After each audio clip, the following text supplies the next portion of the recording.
మొత్తం స్టోరీ వెళ్ళడానికి main reason ఏంటంటే మా నాన్నది బెయిల్ అప్లికేషన్ హైకోర్టులో నడుస్తుంది. ఆ బెయిల్ అప్లికేషన్ రిజెక్ట్ చేయాలా. రిజెక్ట్ చేయాలంటే కారణాలు లేవు, ఒక కొత్త కారణం సృష్టించాలా.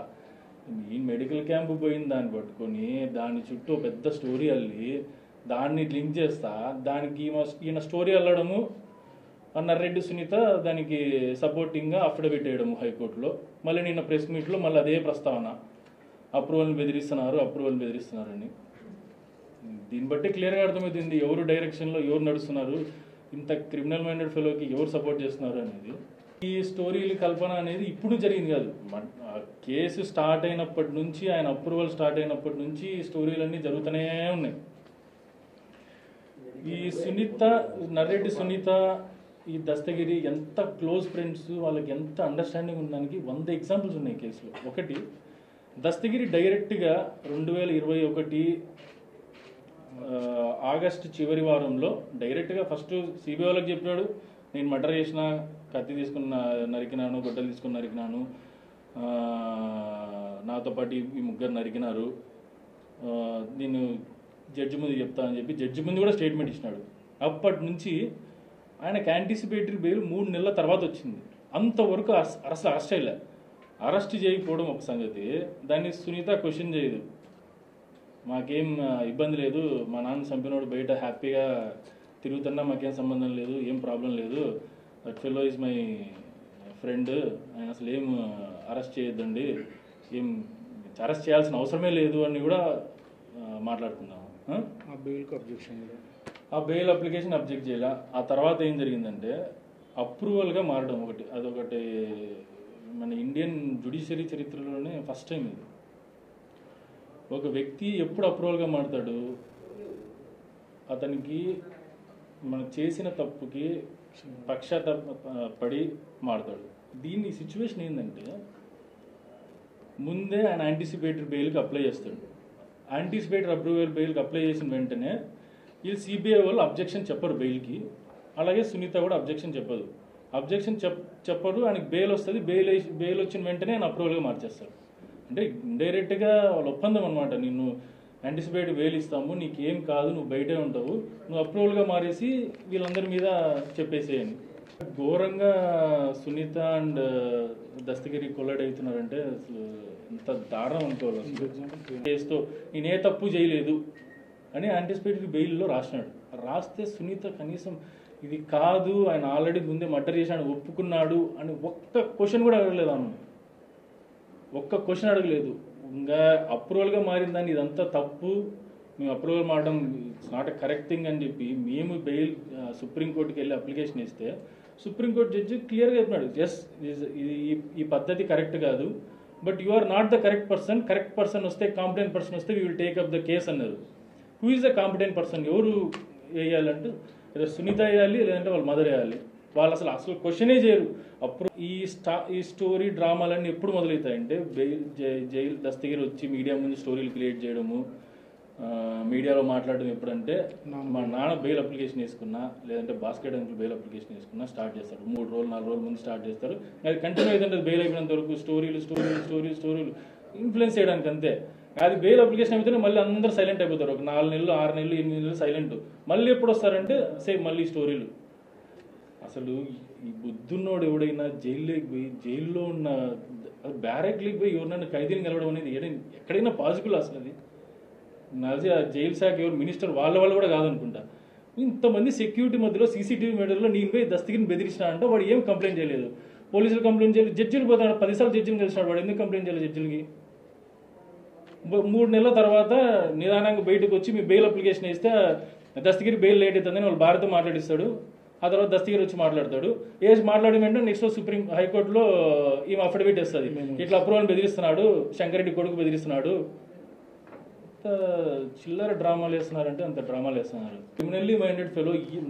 నా ఒక్క దాంట్లో అంటే నేను షాక్ అయినా, నాతో పాటు వచ్చిన డాక్టర్లు షాక్ అయినారు, జైలు అధికారులు షాక్ అయినారు. అందరూ ఏంది సమయుడు ఇట్లా మాట్లాడుతున్నారు అని అందరినీ తిడతాడు. చీఫ్ మినిస్టర్ సార్ దగ్గర నుంచి అందరినీ తిడతాడు. సునీత మేడం, రాజశేఖర రెడ్డి సారు వాళ్ళు చాలా మంచులు, చాలా విధేయులు, చాలా గొప్పవాళ్ళు, వాళ్ళు మమ్మల్ని ఏమి అనలేదు, మేము వాళ్ళకి చాలా హెల్ప్ చేస్తూ ఉంటాం. ఈమె కూడా సేమ్ రెసిప్రోకల్.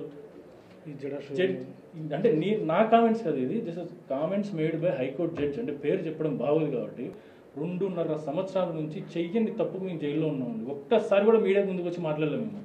ఎందుకంటే మాకు ఇప్పటికీ నమ్మకం ఉంది, జ్యుడిషియల్ మీద నమ్మకం ఉంది, సంస్థ మీద నమ్మకం ఉంది. మేము ఎప్పుడైనా బయటపడతాము, మీడియా ట్రయల్ జరుగుతుండగా మాట్లాడితే బాగుండదు, ఎవరు మాట్లాడకూడదు అని నేను కానీ భాస్కర్ రెడ్డి అంకుల్ కానీ ఎవరే కానీ మీడియా ముందు మాట్లాడలే, వాళ్ళ ఫ్యామిలీ కూడా ఎవరు మాట్లాడలే. ముందు ఫస్ట్ ఛార్జ్ షీట్లో కొన్ని వాస్తవాలు జరిగినాయి, వాస్తవాలు సిబిఐ మెన్షన్ చేసింది, నేను అది మాత్రం కొంచెం డిస్కస్ చేస్తాను. ఈ statement made by CBI Dastagiri అందరూ ఒప్పుకునేది. ఫస్ట్ రంగన్న అనే వ్యక్తి మోస్ట్ ఇంపార్టెంట్ వ్యక్తి, వాళ్ళ నలుగురిని చూసినాడు, ఎవరైతే మర్డర్ చేసినాడో వాళ్ళని చూసినాడు, ఐ విట్నెస్ డైరెక్ట్ చూసినాడు, ఆ నలుగురిని కనుక్కున్నారు, వాళ్ళ మీద ఛార్జ్ షీట్ వేయాలనుకున్నారు, ఛార్జ్ షీట్ వేసినారు. అలాంటి విషయంలో దస్తగిరిని అప్రూవల్గా తీసుకోవాల్సిన అవసరం ఏముంది? దస్తగిరి సరే తీసుకున్నారు, వాళ్ళకి ఏదో దస్తగిరి ఇచ్చిన స్టేట్మెంట్స్ ఏంటంటే, ఎంటర్ అయినాము, ఇంట్లోకి ఎంటర్ అయినాము, అన్ని విషయాలు అర్థమైంటారు. రాత్రి ఎంటర్ అయినాము, వివేకానంద రెడ్డి గారిని పాపం చాలాసార్లు కొట్టినాము, చాలాసార్లు మనీ గురించి మ్యాటర్ జరిగింది, మనీ ఎక్కడ ఉంది, మనీ గురించే డిస్కషన్స్ జరిగినాయి. ఆ తర్వాత ఏమైంది, అతన్ని చంపిన తర్వాత, వివేకానంద రెడ్డిని చంపిన తర్వాత బాత్రూంలో పడేసిన తర్వాత ఒక అర్ధగంట సేపు డాక్యుమెంట్స్ కోసం వెతికినాము. సరే, మోటివ్ ఆఫ్ మర్డర్ వచ్చేసి వీళ్ళు సునీత చెప్తున్నట్లు ఏదో ఎమ్మెల్సీ సీటు, ఏదో ఎంపీ సీటు అని అర్థం లేని మాటలు మాట్లాడుతుంది. అది మోటివ్ అయితే అర్ధగంట సేపు మర్డర్ చేసినప్పుడు ఎవడో పాడిపోతాడా? లేదా డాక్యుమెంట్స్ కోసం వెతుకుతా కూర్చుంటారా? అసలు ఆ డాక్యుమెంట్స్ ఏంటి, ఆ డిస్కషన్లో మనీ మ్యాటర్ ఏంది అని ఎప్పుడన్నా సునీత క్వశ్చన్ చేసిందా? ఫస్ట్ అసలు నిష్పక్షపాతంగా ఇన్వెస్టిగేషన్ జరగాలని ఆమె కోరుకుంటే she has to question that ఇన్వెస్టిగేషన్లో అసలు ఆ డాక్యుమెంట్స్ ఇంపార్టెన్స్ ఏంది.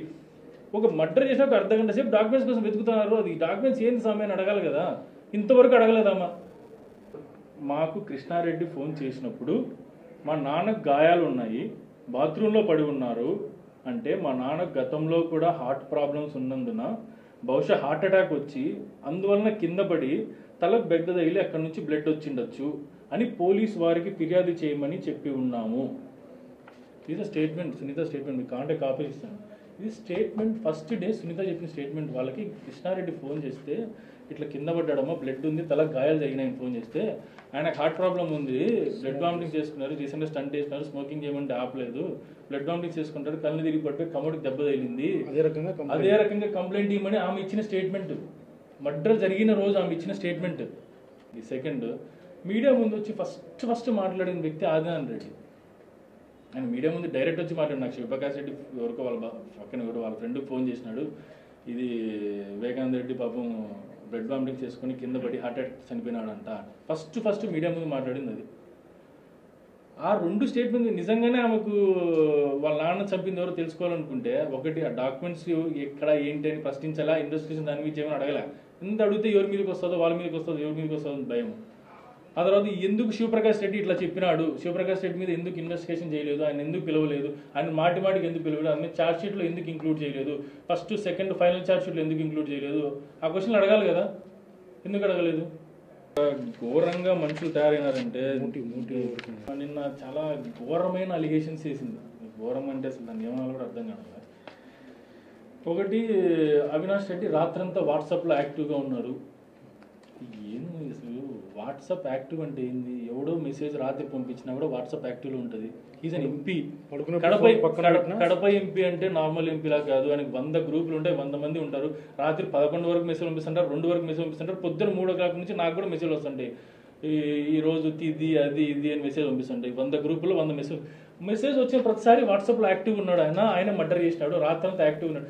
ఆ రోజు రాత్రి ఎందుకు చూస్తున్నారు? రాత్రి 10 రోజుల ముందు కంటిన్యూస్గా చూడండి, 10 రోజుల ముందు యాక్టివ్ ఉన్నాడు లేదా, 1 నెల ముందు యాక్టివ్ ఉన్నాడు. ఎలక్షన్ టైంలో మెసేజ్ రాక ఏమొస్తాయి ఆయనకి? దాని నుంచి మెసేజ్లు అంతా వాట్సాప్లో యాక్టివ్గా ఉన్నాడు.